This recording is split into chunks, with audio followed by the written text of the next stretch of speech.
Hello everyone, my name is Keshav Jha, as you can see on screen. और आज के जो वीडियो है ये मेरा पहला वीडियो है, इसीलिए मैं इसे एक इंट्रोडक्टरी वीडियो बना रहा हूँ टीईटी एग्ज़ाम के लिए। इसमें मैं आपके साथ टीईटी एग्ज़ाम का सिलेबस करूँगा डिस्कस, और उसके क्वेश्चन पेपर का जो पैटर्न है वो आपके साथ डिस्कस करूँगा। फ्रेंड्स, क्या है कि मेरा ये मानना है, मैं हमेशा से ये मान के चलता हूँ कि अगर आपके पास एक लक्ष्य ना हो तो उसके बगैर की गई मेहनत जो होती है वो बेकार होती है। तो इसीलिए जब भी आप किसी भी एग्जाम को तैयारी करते हैं तो आपको ये पता होना चाहिए कि एक्चुअली उस एग्जाम का पैटर्न क्या है, वो किस हिसाब से आएगा। तो without wasting any time, let's get started with this topic. देखिए, सबसे बड़ी परेशानी जो है, बहुत सारे बच्चों की ये परेशानी है कि वो टीईटी एग्जाम देना तो चाहते, पता कि ये टीईटी एग्जाम होता क्या है। तो देखिए, सबसे पहली बात तो ये कि ये जो टीईटी होता है ये स्टैंड करता है टीचर एलिजिबिलिटी टेस्ट के लिए। जब हम टीचर एलिजिबिलिटी टेस्ट की बात कर रहे हैं, यानी कि ये एक ऐसा टेस्ट है जो कि आपको लाइबल बनाता है, आपको इस काबिल बनाता है कि आप एक टीचर के तौर पर काम कर सके इंडिया में। इन इंडियन गवर्नमेंट स्कूल, अगर आपको भारतीय स्कूलों के अंदर टीचिंग की जॉब करनी है तो इसके लिए ये एग्ज़ाम देना मैंडेटरी है। ये बहुत ज़रूरी है कि आप ये एग्ज़ाम दें, क्योंकि अगर आप ये एग्ज़ाम नहीं देते हैं तो फिर आपको वहाँ पर टीचिंग की जॉब नहीं मिलेगी। तो ये यानी कि एक बहुत ही इंपॉर्टेंट एग्ज़ाम है इंडिया के अंदर। जो नेक्स्ट बात है जिसमें बहुत सारे बच्चों को डाउट होता है कि ये टेट एक्चुअली होते कितने टाइप के, टीईटी एग्ज़ाम जो होते हैं वो होते कितने टाइप के हैं। तो दो टाइप की, बेसिकली दो टाइप के ही होते हैं, क्योंकि काफ़ी बच्चे होते हैं वो एच टेट सुनते हैं, के टेट सुनते हैं, यूपी टेट सुनते हैं, तो कंफ्यूज हो जाते हैं कि ये कितने टाइप के होते हैं। तो लेकिन बात ये है कि बेसिकली ये दो ही टाइप के होते हैं, एक होता है हमारा सी टेट, एक होता है हमारा एस टेट। तो मैं पहले बात करूंगा सी टेट की। देखिए, ये जो सी टेट है वो स्टैंड करता है सेंट्रल टीचर एलिजिबिलिटी टेस्ट, यानी कि ये सेंट्रल गवर्नमेंट के द्वारा करवाया जाता है, सेंट्रल गवर्नमेंट का होगा। अगर आप इस टेस्ट को क्लियर कर लेते हैं, अगर आप इस एग्ज़ाम को क्लियर कर लेते हैं, तो इस एग्ज़ाम को क्लियर करने के बाद कोई भी ऐसा स्कूल, कोई भी ऐसा गवर्नमेंट स्कूल जो कि सेंट्रल गवर्नमेंट के द्वारा चलाया जाता है, आप उसके अंदर टीचिंग करने के लायबल हो जाते हैं। ठीक है। जबकि वहीं पे एस्टेट जो होता है वो होता है state teacher eligibility test. State teacher eligibility test जो है ये आपको लाइबल बनाता है गवर्नमेंट स्कूल के लिए ही, लेकिन ये गवर्नमेंट स्कूल जो होते हैं वो स्टेट के द्वारा चलाए जाते हैं। ये कौन सा गवर्नमेंट स्कूल होता है जो कि ये भी गवर्नमेंट स्कूल है, ये भी गवर्नमेंट स्कूल है, पर ये स्टेट गवर्नमेंट का है और ये सेंट्रल गवर्नमेंट का है। ठीक है। अब अलग अलग स्टेट में अलग अलग होते हैं, इसीलिए जो हरियाणा होगी वो अपने यहाँ लिख दे, जो हरियाणा होगी वो कहेगी कि हमारे यहाँ एच टेट होता है। ऐसे ही बिहार जो होगा वो बी टेट बोल देगा, बिहार टेट कह सकते हैं, यूपी टेट, कर्नाटका टेट। तो बेसिकली ये सारे के सारे एस टेट के ही पार्ट हैं। इन दोनों के अंदर जो और सबसे बड़ा अंतर है वो ये है कि जो सी टेट है वो आपको 7 ईयर के लिए, 7 ईयर के लिए लाइबल बनाता है, कि आप 7 सालों तक, इसका जो सर्टिफिकेट होता है वो 7 सालों तक लाइबल होता है, 7 ईयर्स। जबकि एस्टेट जो होता है उसका सिर्फ 5 सालों के लिए लाइबल होता है। सीटेट 7 सालों के लिए, एस्टेट 5 सालों के लिए। सीटेट जो है वो सीबीएसई करवाती है, इसको सीबीएसई के द्वारा करवाया जाता है। जबकि ये स्टेट बोर्ड करवाती है, हरियाणा बोर्ड करवा सकती है, दिल्ली बोर्ड करवा सकती है, बिहार बोर्ड करवा सकती है, जो स्टेट बोर्ड है वो करवाता है। ठीक।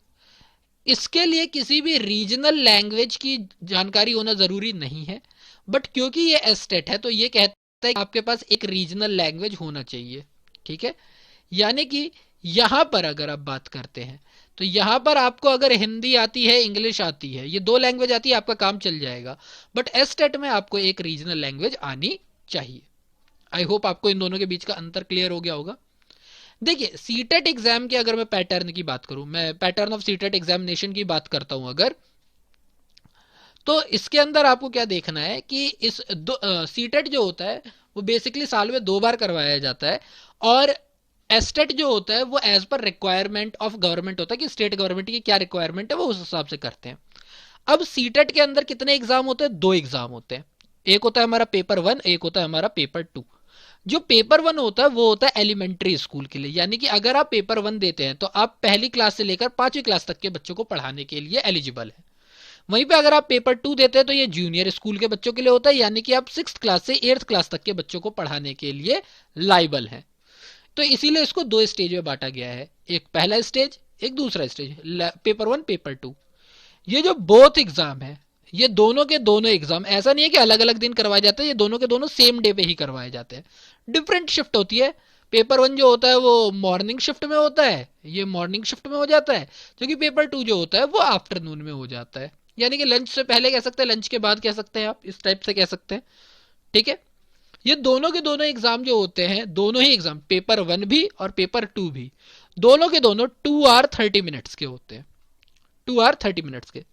ठीक है। तो अगर मैं 2 आवर 30 मिनट्स को मिनट में कन्वर्ट करता हूं तो ये हो जाता है 150 मिनट। और दोनों ही पेपर में, यानी पेपर 1 में भी और पेपर 2 में भी, दोनों में ही 150 क्वेश्चन आते हैं, यानी कि 150 मार्क्स का पेपर और 150 ही क्वेश्चन आते हैं, यानी कि 1 मिनट इक्वल्स टू 1 क्वेश्चन। अच्छा, स्टूडेंट्स को एक ये भी फायदा है कि स्टूडेंट्स को ये मैं थोड़ा मिटा देता हूं, थोड़ा अच्छे से मिटा देता हूं।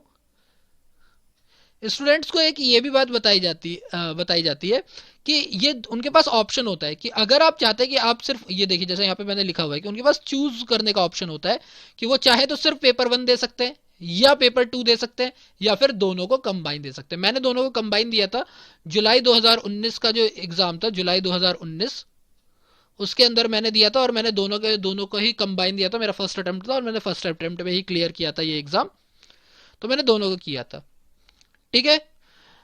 अब 150 मार्क्स तो होते हैं, लेकिन पेपर 1 की बात करूं या मैं पेपर 2 की बात करूं, इसमें क्वालिफाई होने के लिए दोनों में ही आपको 60% मार्क्स चाहिए, 60%।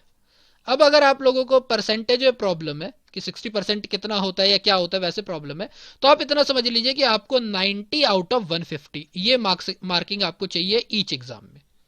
आपको पेपर 1 में भी 90 मार्क्स लाने हैं, पेपर 2 में भी आपको 90 मार्क्स लाने हैं। ये आपको समझ लेना है अगर आपको क्वालिफाई करना है ये एग्जाम। अब ये जो 150 क्वेश्चन होते हैं, ये किस तरीके से डिवाइडेड होते हैं?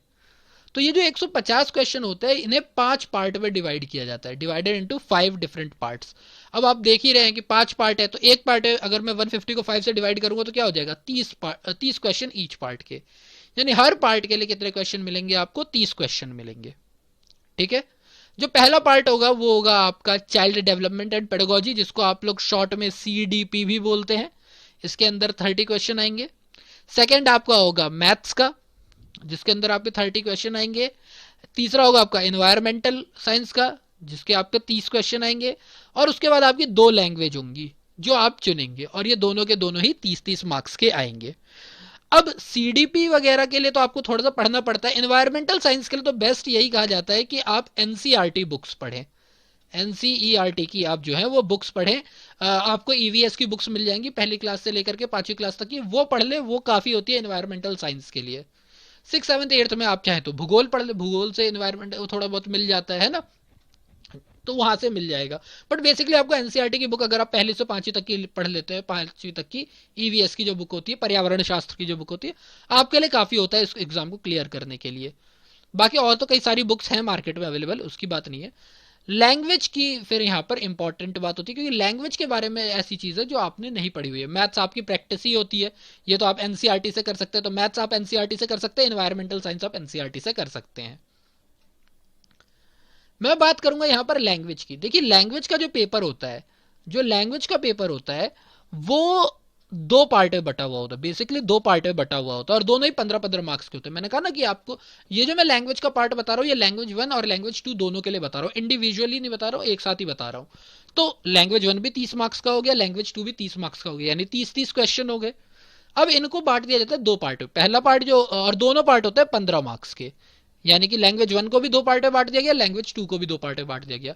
अब लैंग्वेज 1 और 2 ये आपको दोनों ही एग्जाम में चुनना पड़ेगा, पेपर 1 में भी पेपर 2 में भी। ठीक है। तो जो पहला पार्ट होता है, जो फर्स्ट पार्ट होता है, वो तो होता है कंप्रीहेंशन पैसेज का, कंप्रीहेंशन पैसेज का जो होता है ना, अनसीन वाला जो पैसेज वाला जो होता है। ठीक है। पैसेज जो हम लोग करते हुए आए, हमने हर एग्जाम में किए हैं वो।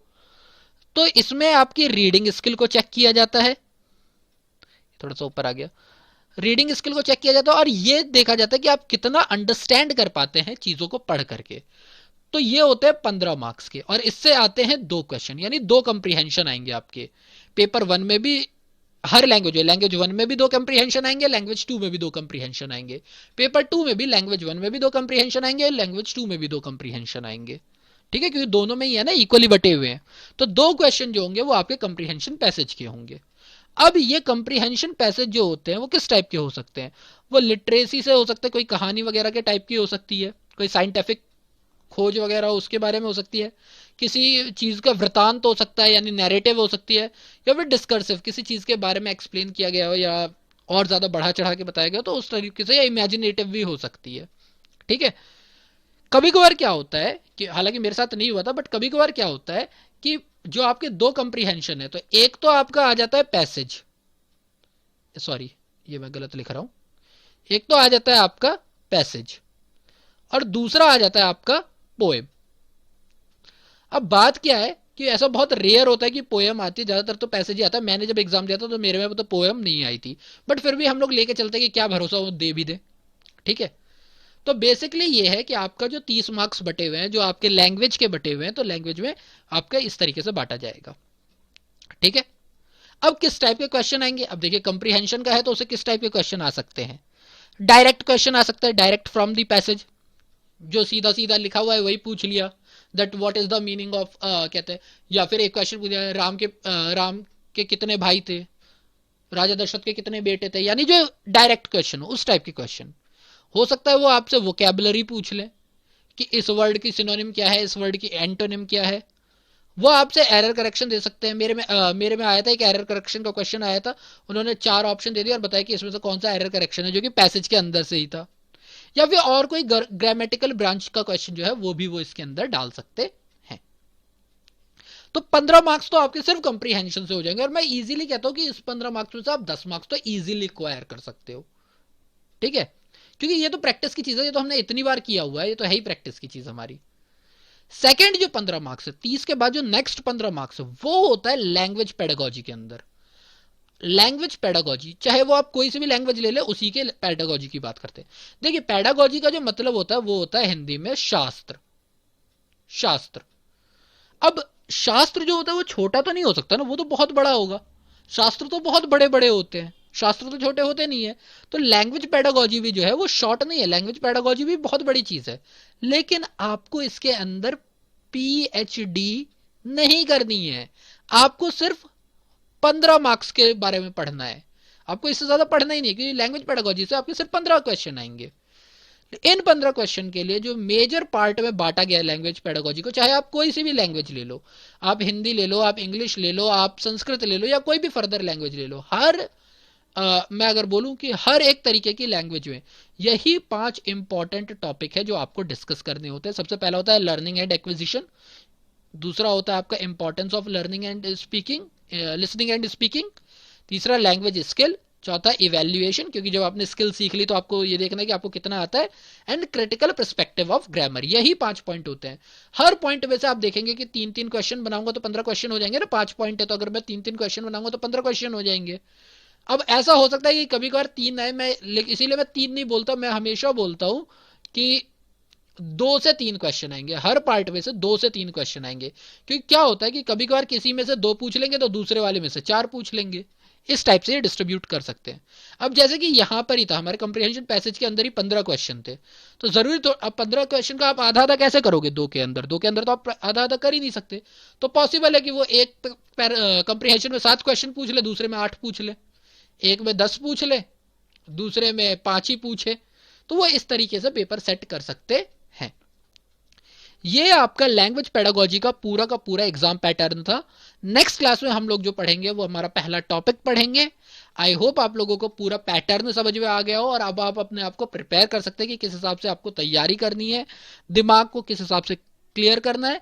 एंड अगर आपको वीडियो पसंद आए तो प्लीज लाइक शेयर, एंड अगर आपको लगता है कि नहीं कोई और चीज भी छूट रही है मुझसे तो आप कमेंट में पूछ सकते हैं, and I will be happy, really happy to answer you. So thank you for your time and keep learning.